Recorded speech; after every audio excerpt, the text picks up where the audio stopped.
Okay. So we're going to be reflecting on the history of Simmons and tying it into the current, what it's like to be a Simmons student now, and into the future. We'll be talking about the Living and Learning Center, the new residential tower, and what it's going to be like into the future for Simmons. But we want it to be interactive. We want it to be discussion based. So we have some questions for you all, and we'll be recording some of the notes. And then for folks online too, feel free to chime in on the chat. I think you can also chime in verbally, so we'll try that too. Let's see.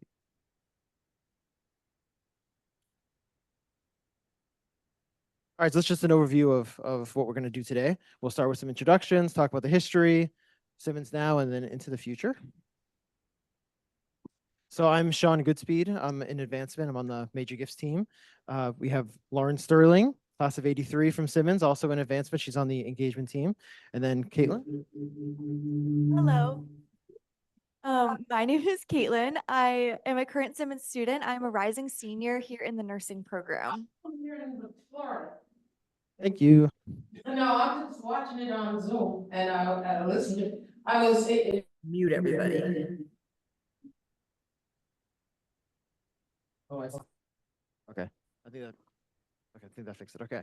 So then we also want to know who's here. So what if you want to if you're on virtually, put in the chat what class years you are, what was your major, and then in the room we'll go around a little bit here. So if you want to share your name, your what your major was, and your class year.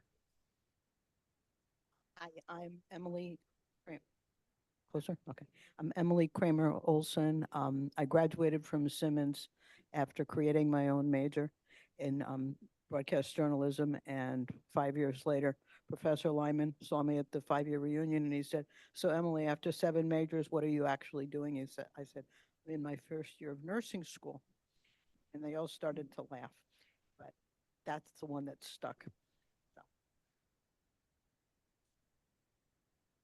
Hi, I'm Carolyn Hale. I majored in business administration, and I graduated class of '63. I'm Connie Lewis, also class of '63. I was a math major. Maxine Kessler, class of '69, chemistry major. Diana Lehman, class of '69, English major. Yeah, we'll go back. Susan Donovan, class of 1971, elementary education. Cynthia Heckman, class of '71, government major. Karen Chui, class of '71, American Studies. Fran Wong, 1971, math major. Moscato, class of '71, finance major. Elaine Zetas, class of '71, English and art history major. Paula Ganzi, class of '71. I was a communications major, American Studies minor. Leslie Dykeman, class of '70, business administration major. We've got a few new arrivals. I'm Sally Weiner, class of '68, undergrad, '69 grad, English education major. Thank you, Sally. Linda Pereski, class of '64, English major. Barbara Davis, off now, class of '64 and science major. Rachel Rack, class of '64, English major. Thank you. Anyone else on Zoom want to unmute and introduce yourself?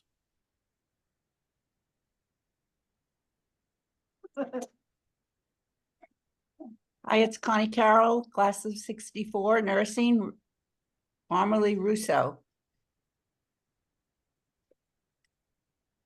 Have Dorothy, did we already talk about Dorothy Patricoff Langer, class of '64, chemistry major. Kathleen Higgins, class of '68, English and education. Isabel Raffeld, class of '64, nursing. Maureen Syracuse, class of '68. Great. Thank you, everyone. we've got a good mix of majors and class years. So we're here just to talk about the history of Simmons and where we're going, which we've already shared. So let's start with some favorite memories. So what we really want to talk about is some of the threads between then and now are traditions. A lot of them that you experienced may not have carried over to the current day. So we want to hear about those, but we also want to hear those that may. And so Caitlin will help us figure out what's still surviving. So what were your favorite traditions at Simmons? What are some of your favorite memories, whether they're in the dorms or with the faculty? And then what do you think about when you think of your time at Simmons? So anybody want to jump in first?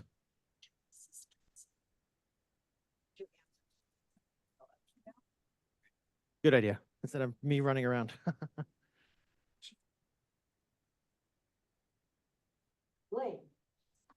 So unfortunately, class of 71 got rid of most all traditions. So it's hard to think of a favorite tradition other than afternoon tea on Fridays. Afternoon tea on Fridays. That's a big one. Well, so you said the class of 71 got rid of a lot of traditions. In the midst of political upheaval, and the traditions didn't seem quite so relevant. And we did have English breakfast, or May breakfast, and that's about all I can remember, honestly. Nancy? Nancy was our class president for a couple of years, so I remember the breakfast. English breakfast? Was it May breakfast? May breakfast, strawberry breakfast. Ah. I mean, we were the year that they did, I mean, we were there during the years that we had honors pass fail, so we didn't even have grades when we graduated. So it was a different time. Right. So you We started at Simmons. You had to wear a skirt to dinner on Sundays. That one was skirt.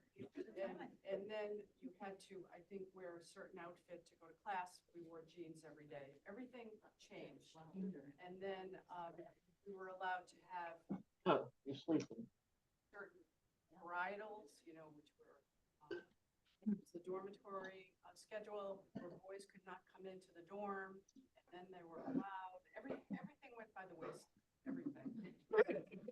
There were many protests in Vietnam. So hold on, I just want to share for the people on Zoom that if they couldn't hear. So Paula was saying, when they first came, you all had to wear skirts at dinner. That drastically changed. And on Sunday nights, you also had to announce when you had a male visitor on the floor, man on the floor, and you had the signs on the bathrooms that turned that said there was a man in the bathroom. Yes. Leslie. Class just ahead of, I was the class of 1970, which means I entered in the fall of 66. Now, I went to a Catholic parochial school. So for 4 years, I wore a uniform and had 2 pair of shoes. I mean, two pair of uniform shoes. So I spent the summer of 66 buying a college wardrobe.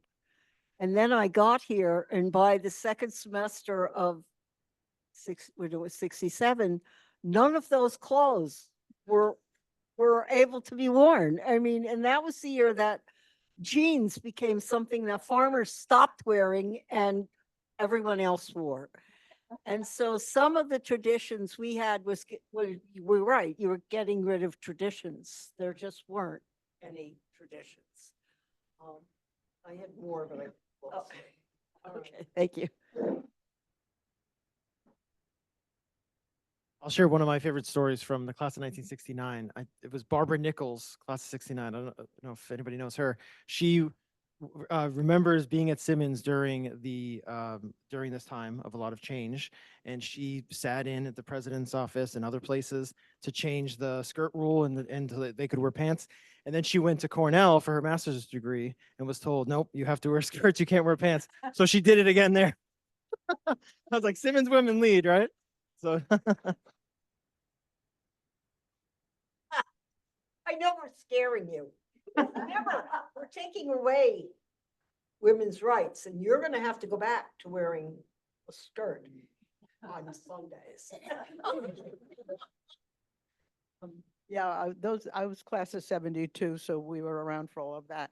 But I remember we used to have to sign out. There was the bell desk, and we all had to take turns on the bell because if somebody called the building, they'd holler upstairs, Emily, your mother's on the phone, and you'd have to run to the extension and talk to your whoever was calling. We would sign in and sign out of the dorm. And so Paul Revere and Ben Franklin had a lot of dates that year. What other memories or traditions come to mind when you think about your Simmons time? Yeah.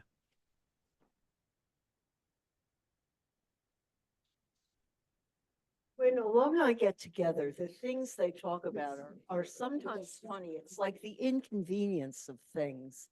One is fortunate that we were able to hide from our parents much more easily than people here because you only spoke to your parents and you had to pay for it if you lived out of town and you used a payphone once a week on Sundays because that's when it was cheap to call long distance. So there was that. And at one time in Simmons Hall, we had a broken phone. So you should have seen the lineup of people who used the phone and because the money would go in and the money would come right back out again. The other thing is there was one phone on each dormitory floor of 12 women, all hoping to get a date on Thursday for Saturday night. So that was a little bit of a problem. There was a bell desk. So somebody took your messages and you looked in your mailbox to get your messages.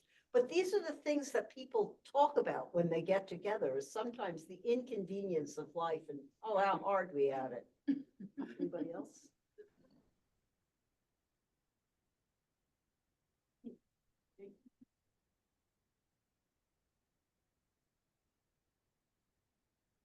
When Sean and I were putting this program together, he just asked me for just list everything. So I'm telling him all these things. He says, really? Fall Fest? Really? I said, really? Really, we did. Class of 64, we had all those things.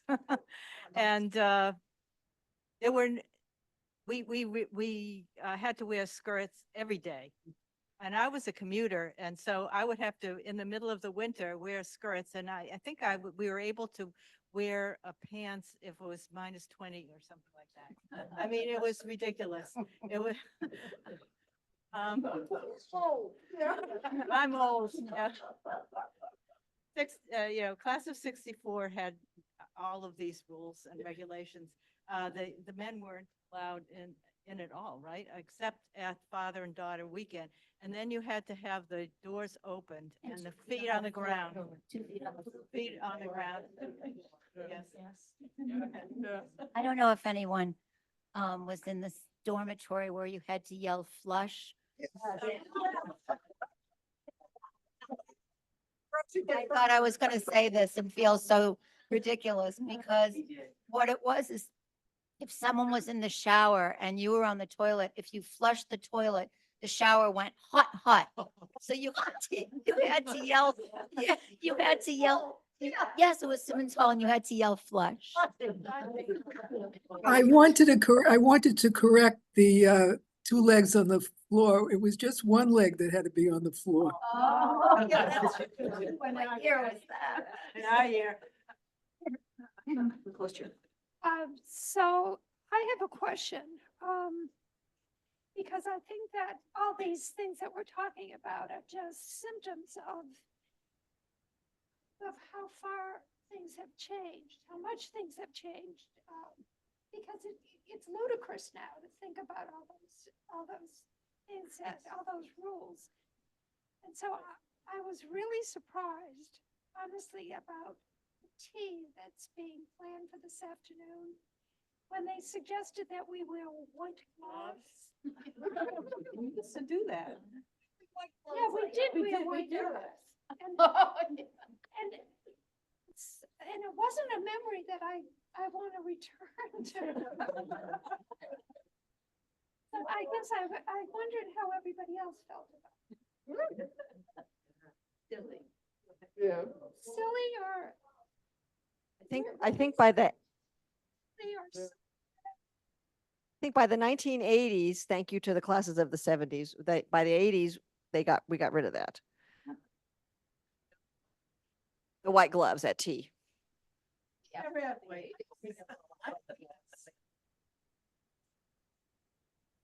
we use typewriters. Oh, yeah. PCs weren't invented yet. Typewriters. Some of us started out as math majors and did a computer class at MIT with like IBM cards. piles of IBM cards. cards. Yeah. All over. It was so primitive. Drop it. Right, and that just amazes me, the change in a lifetime to go from typewriter to all of us learned how to use a computer in our jobs, and we became computer proficient, and a lot of us, you know. And the course that you sent to MIT to get processed, the turnaround's like 2 weeks. And then you have an error, you gotta send it back. Yeah. But now, you know, it's. Well, folks still had slide rules, and because you really didn't have computers, so that was still going on. And when we're talking typewriters, we're talking manual first. I mean, it was a big step up. I know when I went to grad school, I got an electric typewriter, and it was like, wow, this is really neat. And a calculator. The show Mad Men, all of us could relate to how that office was, and that's the technology we lived with.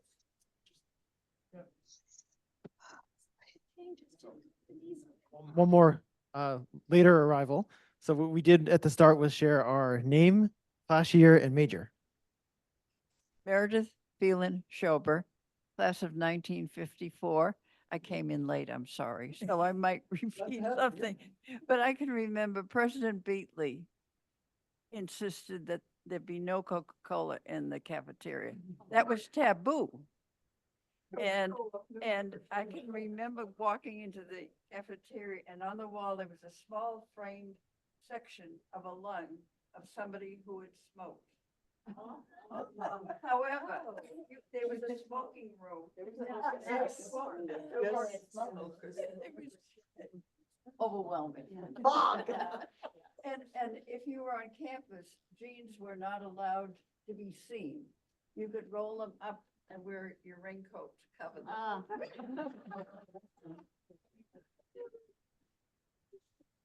I have heard a lot about the smokers. That was a tradition, but it was more of a actual room, right? It was a lounge. Is that right? Yeah. But they disappeared while class of 71 was at Simmons. Oh, no, we had, 83 had smokers. They had smokers, but you could smoke in your room. Oh, we couldn't. Oh. Smoke in our room. Oh, yeah, so, right. By the 80s, we could not smoke in our rooms. We smoked in the smokers, and they smelled like it too, because it was close the doors. Smoking in our room. Because you remember your rooms. Are they allow smoking anywhere? So no smoking is allowed. The alums call it smokers because that's what we know, but they're the lounges. Each floor still has a lounge. I think they took the doors off, but yeah. Each floor had a lounge except for North and South Hall. The lounge was in the basement. And I lived on the 4th floor, and it made me give up smoking.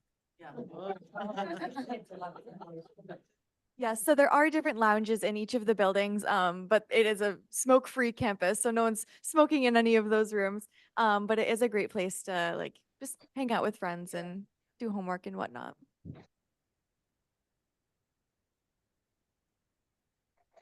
What else comes to mind when you think of your Simmons time? I remember the excitement when they put in a soft serve ice cream machine in the cafeteria. We were the envy of all of our friends. And I also remember that the living room of the dorms, we would get together and the education majors would sit there with their notebooks and take notes on Sesame Street, because that was the only TV.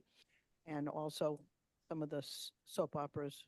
People would come back from class exhausted, and that would be when we would gather and talk, watch the soap operas, and then go off and do whatever in the evenings. It was a very bonding experience.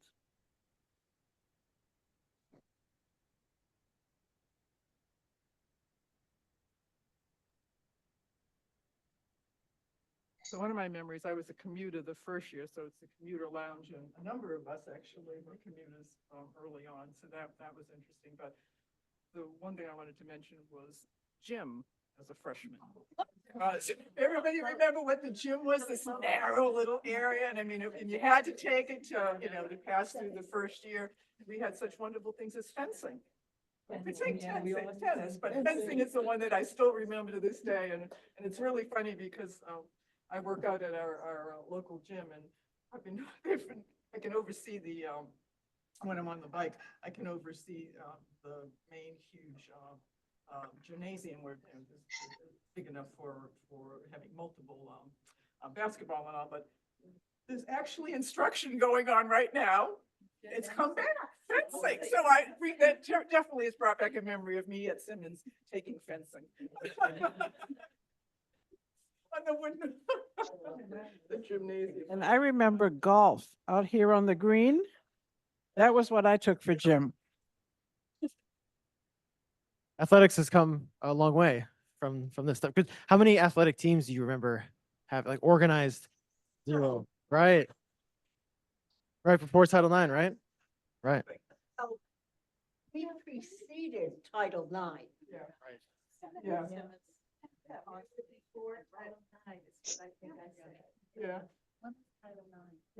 I remember archery is at gym as an elective. Yes, archery. Girls, Rules of Us who like to play basketball. Basketball. Yeah, we played over at Emmanuel College. Yeah. They had a nice gym. Oh, wait a minute, one more thing. Yeah. Oh, we got to learn how to ski at Bob's indoor ski place. Wow. Birmingham. Oh, that's cool. Definitely hadn't heard that one, the indoor ski.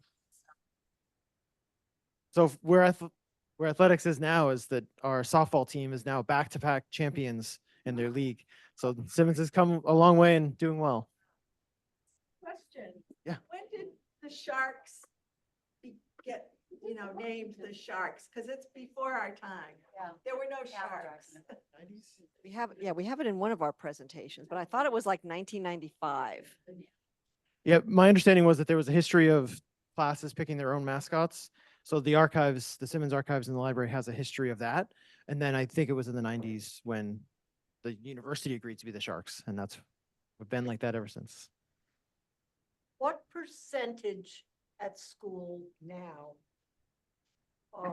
are participate in an athletics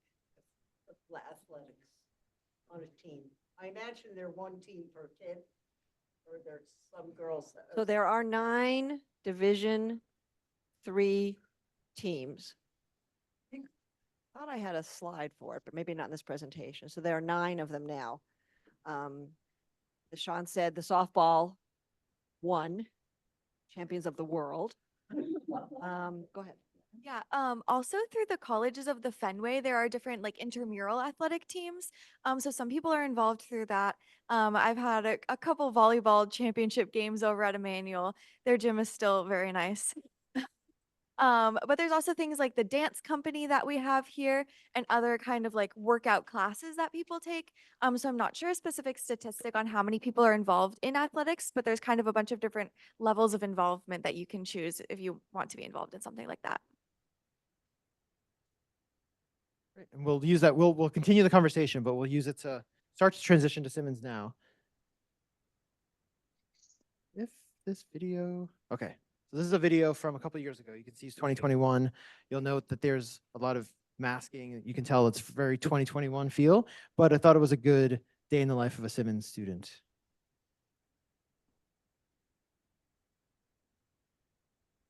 Hi everyone, my name is Lydia. I use she, her pronouns, and I'm a senior living on campus this semester. I'm studying economics with minors in healthcare management and public health. And on campus, I am a resident advisor in Arnold Hall. And today I'm going to be showing you a day in my life at Simmons University.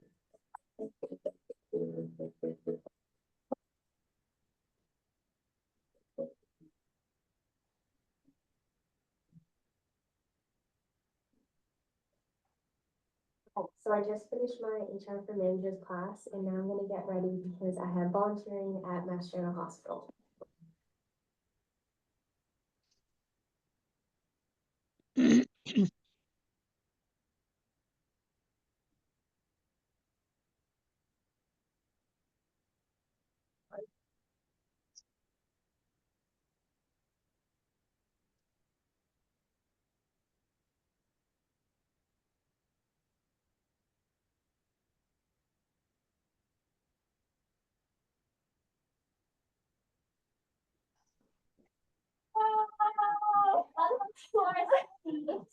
Welcome to a walk with Lydia and Sabrina. And here we are. Right now we are in the area for one block campus. And as you can see, a lot of students in the area. You get a lot of students and then we have target. Which is very popular. A lot of students call it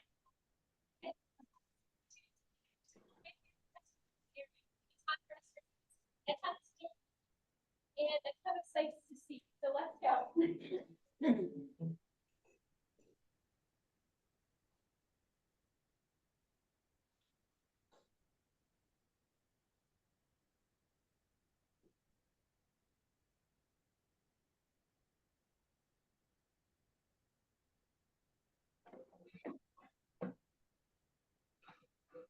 Okay. So for dinner tonight, I ordered from Bartle again, and I got a salad as well as a rice bowl. So I'm gonna eat my food, and then after that, I'm going to an event on campus through Zoom. It's a crafting circle. Okay, so that brings an end to my day. I hope you enjoyed following me around for a typical day on campus. It was pretty packed, but I did get to see friends and spend a little time outdoors and eat some good food. So overall, it was a great day. And yeah, thanks so much for following me around for a day in my life at Simmons University. Bye. The Zoomers can't see the video or hear it. Sorry about that. So it was only a 3-minute video. So I'm sorry you missed it. It was a more of a day in the life of a Simmons student. She was running around Boston. She went to her volunteer gig at Mass Gen or at Mass General, I think it was. But we have an actual Simmons student in the room, so we'll transition there. So do you want to talk about some of the things you've heard and then how it feels in comparison to now? I will say one of my favorite traditions is May Day. That is something that we do still have here. We had it just a few weeks ago, this year, still with a strawberry breakfast. And there's the maypole, and the dance company does dances around the maypole. There's flower crown making. This year they had a like bouncy house obstacle course. That was really fun. But just a bunch of fun throughout the day. It's always a really awesome experience. Um, I feel like some of my favorite memories happen just either sitting in Bartle or sitting in Common Grounds, both places where people just kind of come and go, and you can just talk to people all throughout the day just sitting there. Some of my favorite places to do homework as well, just because the people around are just constantly rotating, but it's always just such a great community that we have here. Um, yeah, other than that, like, yep, no dress code anymore. You don't need to check into the buildings. A lot. You scan your ID to go into the building, so they do know. That's okay. They can hear you, but then you can be seen. Hi, Zoom. But yeah, you scan your ID to get into the buildings. So that is how they do have a record of who is in the building, in case anything, I guess, were to happen. But you don't have to like check in with any people specifically. I lived in Morse Hall my first year, and when people flushed the toilet, the showers would get about 10 degrees hotter. No one would yell anything, but that does still happen sometimes.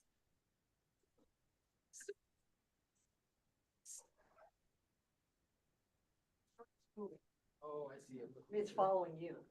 There you go. There you go. Stay closer together. So questions? Do you have questions for? Oh, I just noticed that. Oh, you can hear me. I'll get the other mic.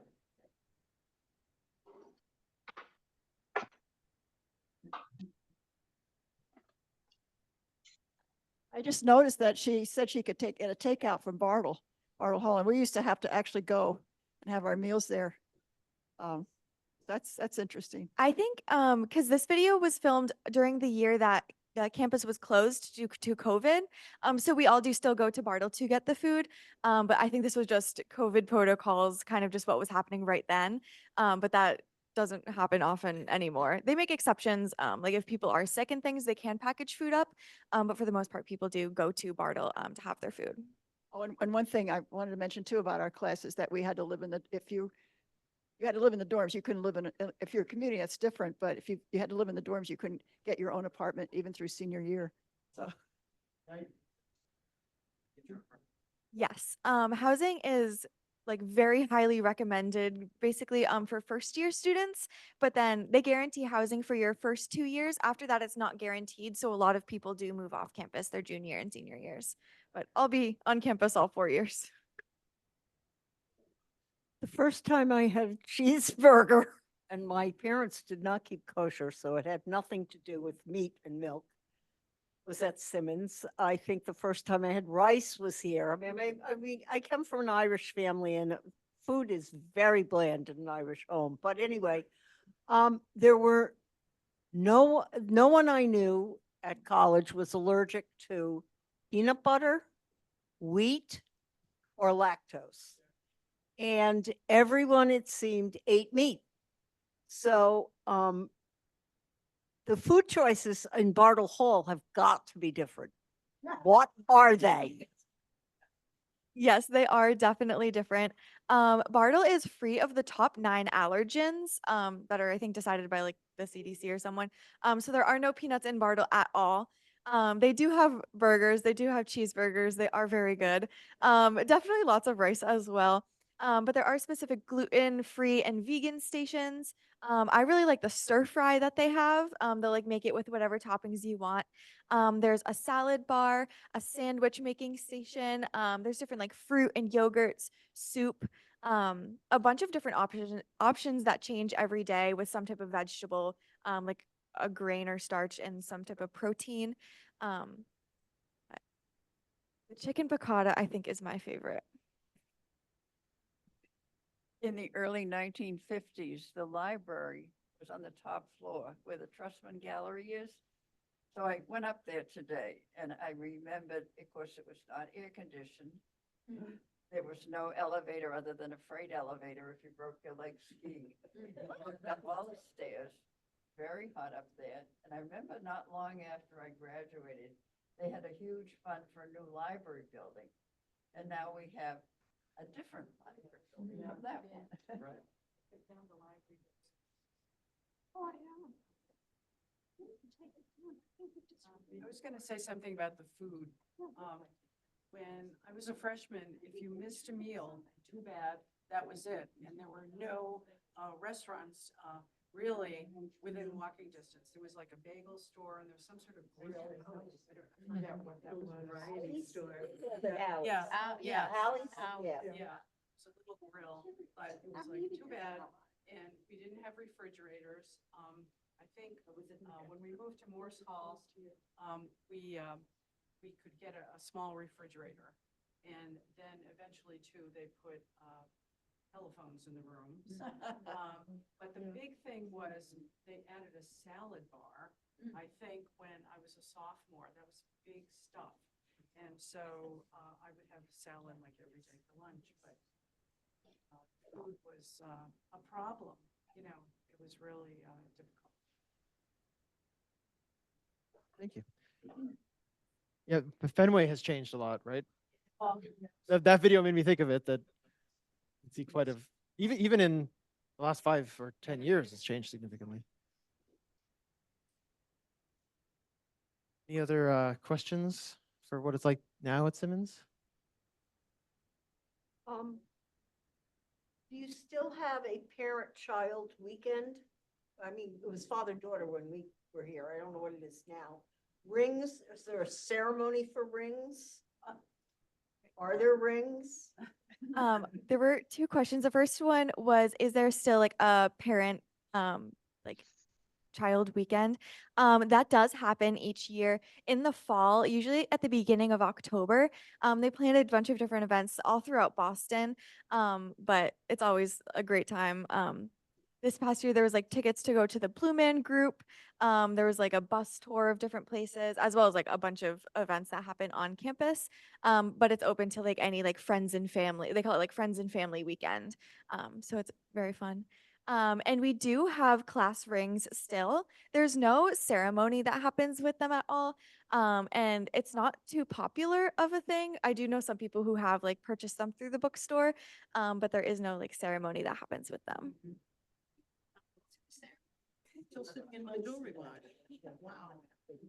A note on family weekend. It's going to be October, I think it's 4th and 5th this year, and we're going to open it up again to all alums. So, sorry, 5th and 6th. The 4th is, yes, thank you. Yes, because Passover. It's is right there. Saturday and Sunday, full day Saturday and Sunday. And at, oh, sorry. Yes, thank you, Rosh Hashanah. Yes, wrong entirely time of year. And there'll be some athletic games that weekend too. So it should be a pretty big, a big celebration. College mixers anymore on weekends? We have at the beginning of the fall, we have a block party. I think that's the only college mixer we have. It's between all of the colleges of the Fenway, where different clubs and orgs will put up tables with like promoting their like organizations and things. But nothing that's like formally organized as a mixer. Organized, it used to be on weekends, either MIT, Harvard, BC, they had the big Dance. No, nobody does that anymore, right? They have like there's certain like frats and things at other schools that will host like parties, but it's very like it seems different. Are there any questions from anyone on Zoom?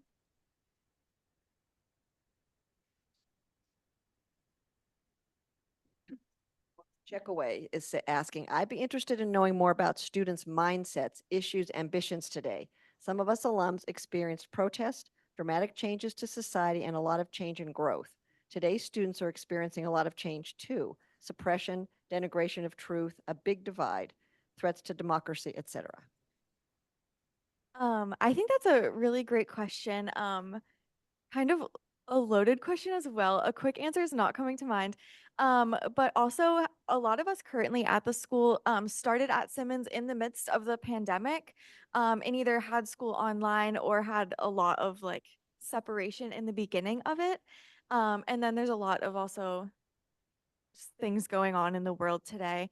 But I think Simmons is a really great community because in classes and things, faculty will really leave space for conversation, and it's very much a like Simmons is a place where people do like to speak their mind, but people are also very good at like listening to each other and having those types of conversations. On the mental health side of things, Simmons has significantly increased mental health and student support.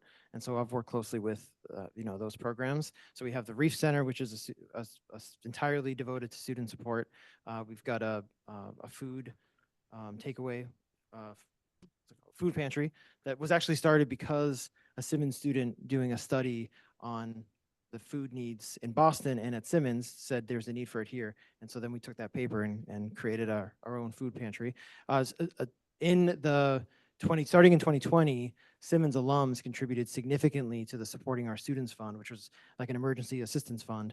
And so that was fully funded by alums for those 2 years. And then we've had a very generous alum come forward to fund it the next 2 years after that. So that's a fund that if students need help with moving, if they have an issue with gaining internet access, it's kind of a one term. It's not like helping pay rent, but it's if you need help getting over certain financial budget issues, that fund is there to help. So there's a lot of financial or wellness support that is built into Simmons now that probably didn't exist back during your time.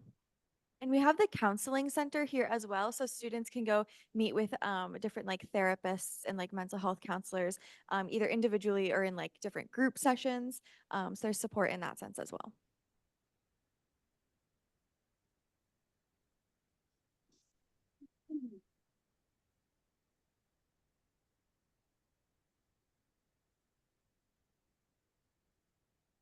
So I'm just wondering, sort of in tandem with that other question, how affected was Simmons with all the political demonstrations all over the city? How much was Simmons affected? So my understanding is that there were several student protests, but there weren't anything that were kind of too disruptive or too significant. And then Simmons responded by offering, there were a lot of academic programs. So we had a session that was geared towards spotting and dealing with anti-Semitism on campus. And we had another one dealing with Islamophobia. And they were, both of those sessions were really geared towards like a higher ed community in Boston. It was very personalized for us. It wasn't like a general identifying these things, because how it may appear in some parts of the country is very different than how it may appear in Boston. So I really appreciated that they were kind of focused on our community. So that's you know, there wasn't any huge things, but we've tried to support students and provide the resources and stay on that sort of academic side of things. Is that fair? Yeah. And kind of from like a student side, we didn't have any like major kind of demonstrations here on campus, but some like Simmons students did go to like bigger universities around here who were having those to participate in them. Yeah. Any other questions? We have one more section where we're going to talk about the Living and Learning Center. So you can feel free to hang out. You may get questions about. Okay, so there were some. I forgot that we put these in here. There's some stats. So we talked about the 9 NCAA Division III teams, which I'll shrink this. You can actually read these. We heard this a little bit earlier, the snapshot of the student body, average GPA. I know the question of athletics, I don't remember the exact numbers, but I know the GPA of athletes is slightly higher than the general undergraduate population. And then this is information about career and internships. So we have 100%. So this is 100% of students must be offered. I don't think this is 100% of students. Well, maybe they do. Maybe they do go on internships. Every single student. Okay. Yeah. Great. Thank you. 93% of Simmons graduates find employment in a field related to their major.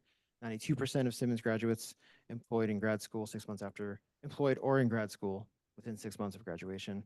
And then that's the 67,995 is the earnings range. So Simmons is obviously preparing students for this work. And so I think we do a better job than some places focused on this. And then these are the questions we've already been talking about. So now going towards the future, we've been hearing a lot about the changes in the residential campus. And so this is we'll do a little bit of an overview, and then any questions that come up, feel free to jump in. So we're gonna have about 1,100 beds, which is the same as the current residential campus. There'll be 2 dining facilities. Basically everything that's on that campus will be moved into this one, including the gym, the athletic center, the pool, all of that is moving over. There'll be offices for residential life and housing. There'll be the first few floors are going to be kind of open space that everyone can access with the dining hall, the gym, and then there's a tower. That's where all the residential rooms will be. And on each floor there'll be lounges. There's private space for students, and then there's a deck above that that general place. So it's an outside deck that's open to students. So they still have a little bit of a green space that is theirs. Go back to the other slide. Oops.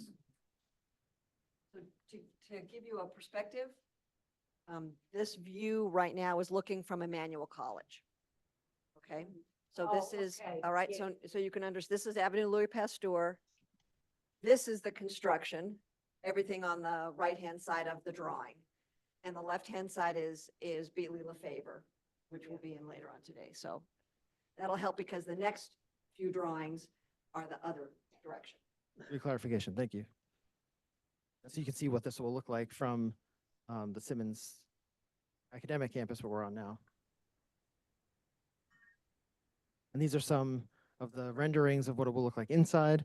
If you notice in a lot of the buildings that have been renovated that currently exist, you'll see a lot of spaces that students can use for group study or private study. We've tried to maximize every space possible on campus that can be used for students. And so that'll continue here, that there'll be a lot of kind of student-focused space. And just as a teaser, when this dorms are completed, future reunion classes will be housed in the new dorms. So this is a motivation for you to start coming to the reunions after 2026. FYI, all right? So on timeline, You're getting new mattresses. for oh all your yes, kids. right, it should be much more comfortable. I sleep with a pee on it.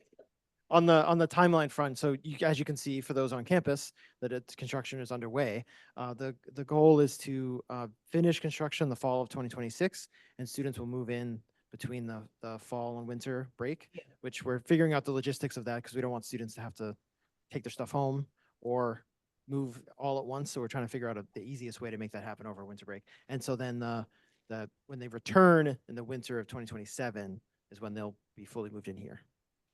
Number of rooms from the old campus, is it gonna be the same number of dormitory rooms? Yes, so the same number of beds, I'm not sure the exact number of rooms, but the same number of beds and a lot of the same makeup. So there's singles, doubles.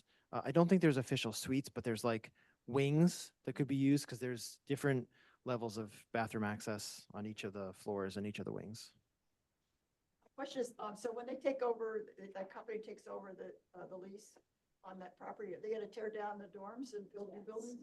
Right. So the question is about what happens to the existing residential campus after students move into this building, and it'll be that the developer has full ability to make whatever they want over there. So they'll likely tear down all the existing buildings.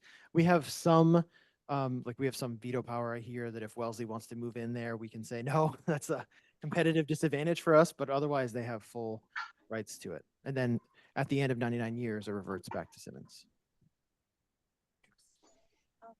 You said that there's no housing guaranteed after the first 2 years. With prices for rental apartments so high, how difficult is this for students right now? And also just nearby apartments. I know my son went to Boston University. They guarantee housing for 4 years, and they purchased all the apartments down Comet. They own everything. And so I'm just wondering, is that a giant problem? All right, so the question is about the guaranteeing of residential space and then the price of apartments outside of campus. So do you have insight? Yeah. So after your first 2 years, which are guaranteed, there is a housing lottery which students can go into to get housing. This past year, every student who applied for housing on campus got housing on campus. In past years, you'll occasionally students will get put on a wait list, but in the recent years, they've always exhausted that wait list. Just kind of seeing with the incoming class, what those numbers end up being. But rent around here is expensive, but through the Reef Support Center that was mentioned before, they have different resources to help students find the most affordable housing around here if they want to move off campus.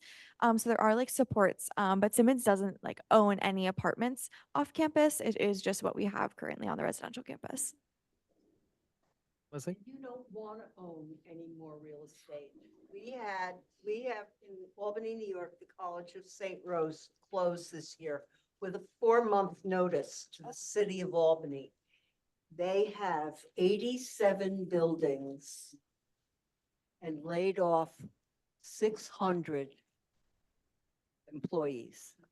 But the city is very concerned about what to do with the 87 buildings that St. Rose is now giving over to the bondholders. So I do not recommend, nor would I support Simmons buying any more property.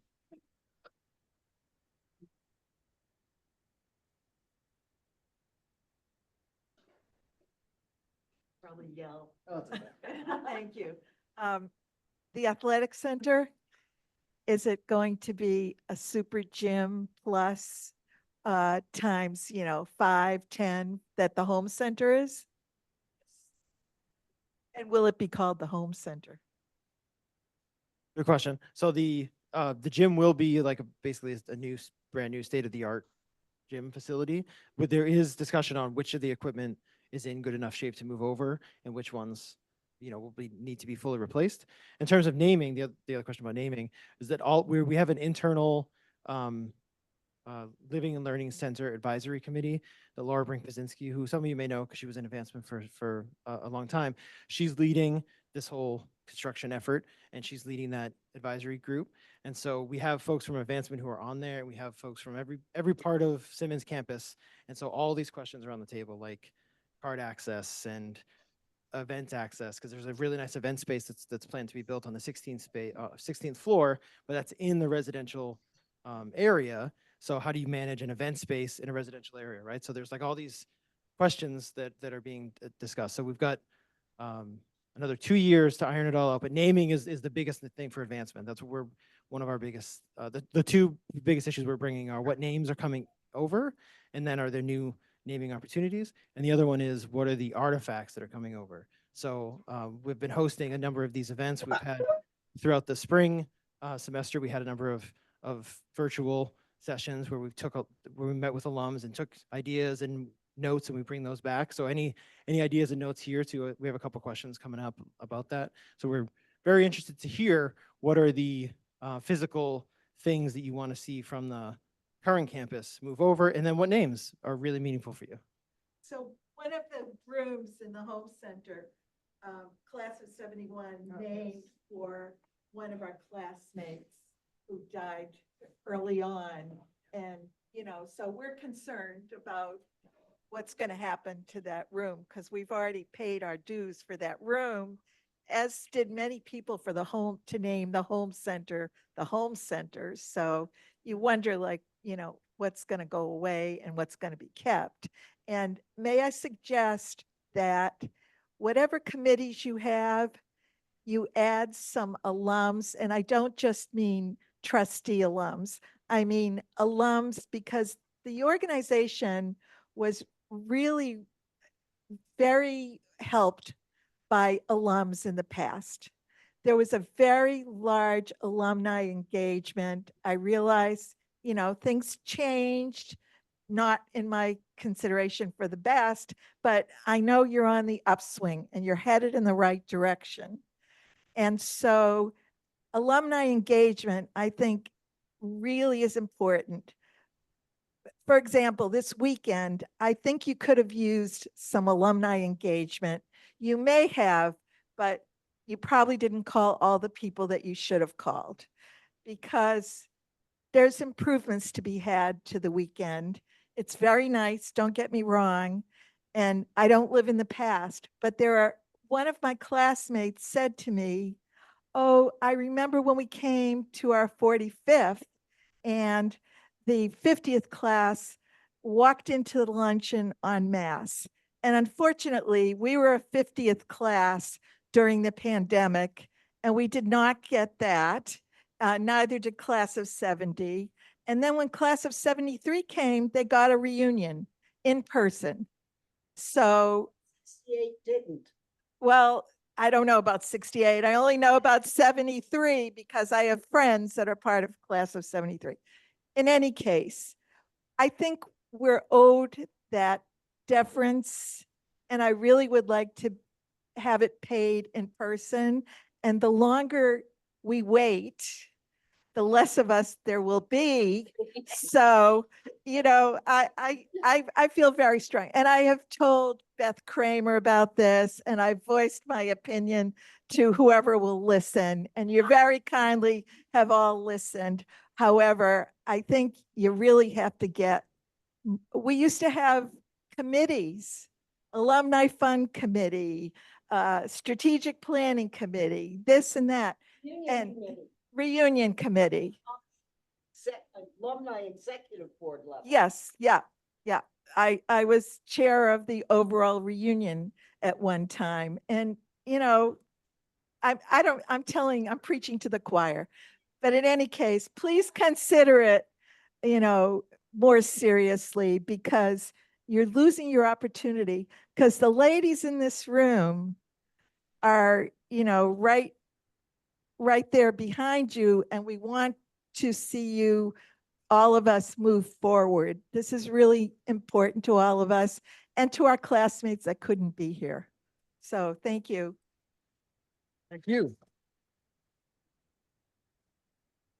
Yes, and to that point, especially about the Living and Learning Center, we are figuring out the right way to bring not only alums, but parents and students. Right now, that committee that just kicked off is all staff and it's all staff actually, there's not faculty in there. So we need to bring in more voices. And so the question is the best way to do that in a sustainable way. Because that's one of the things that I've been at Simmons for almost 6 years. And one of the things I've seen is that when efforts are started, if there's not a way to make sure that they're sustainable over the years, they fall off after a couple months or after a year or so. And so we really need to make a system that is going to last into the future, right? So I agree 100%. And we definitely want alums voiced into this project as well.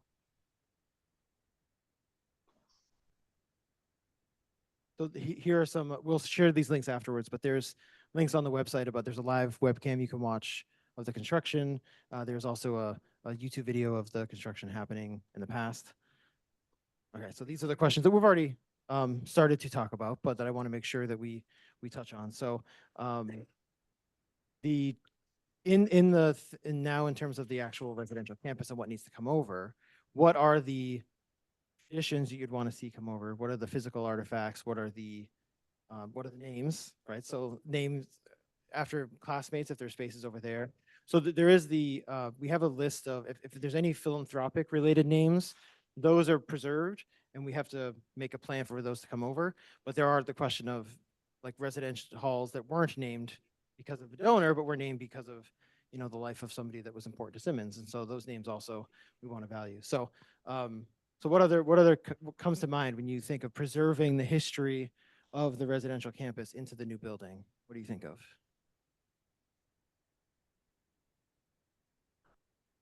Let's have a general question. Yeah.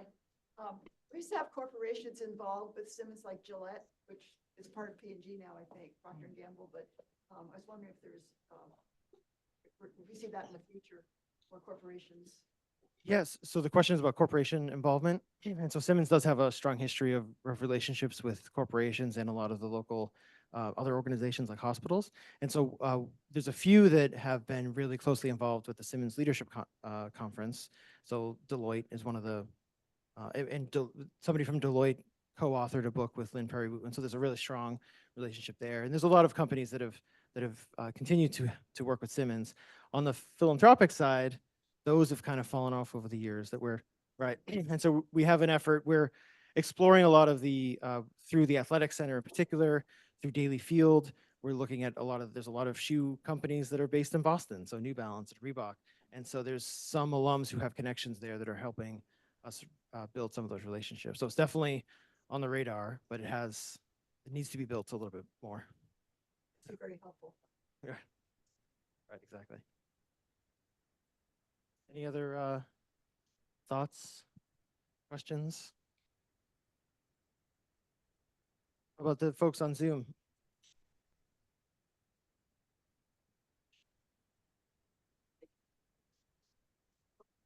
Yeah, you're welcome to unmute if you want to ask any questions or share anything you want to make sure is preserved.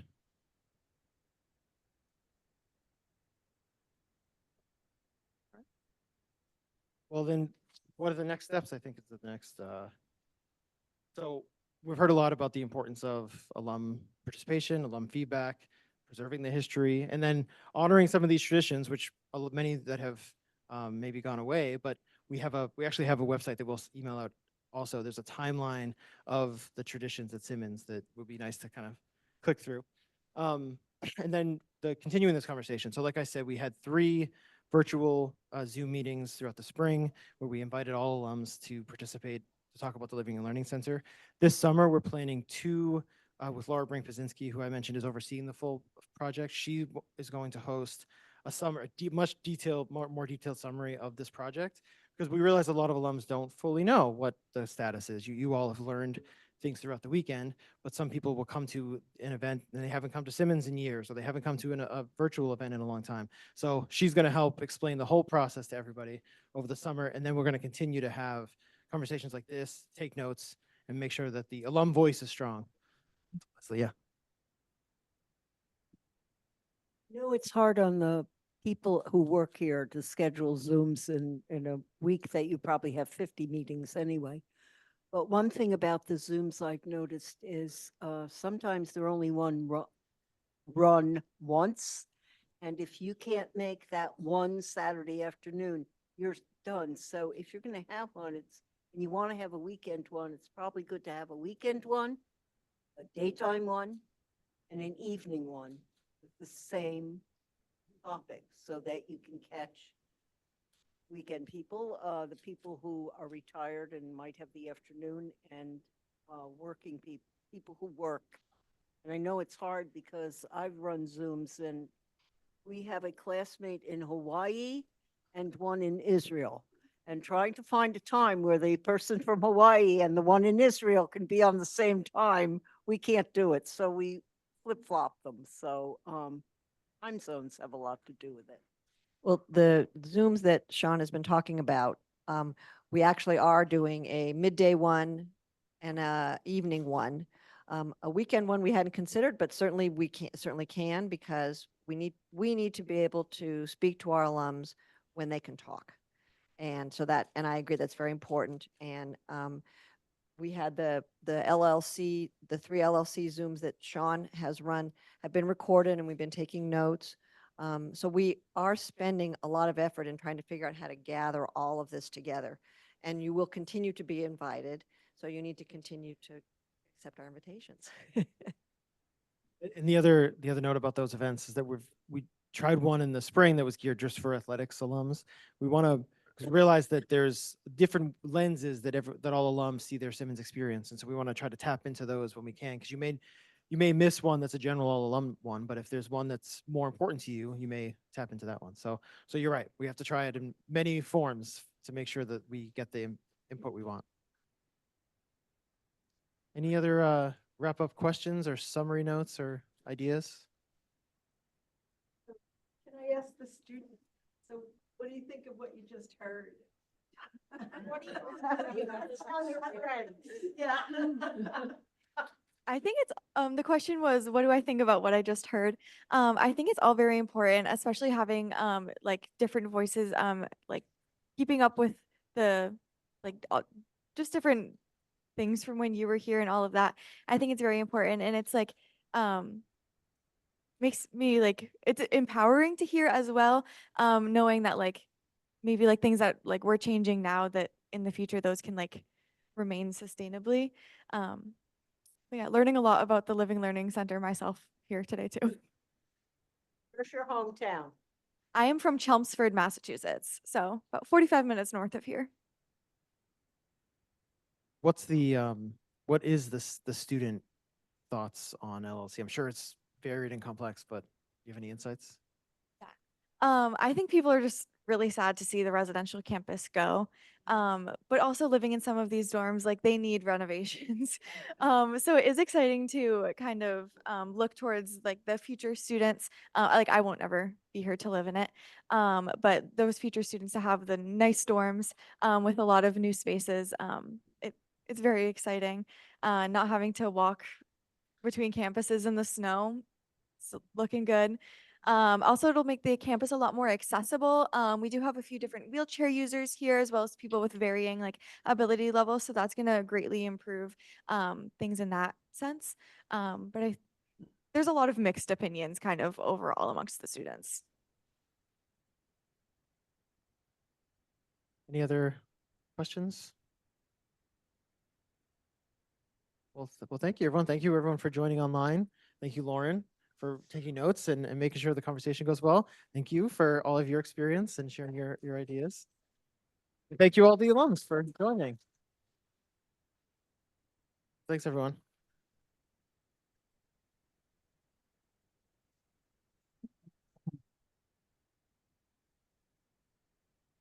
So our next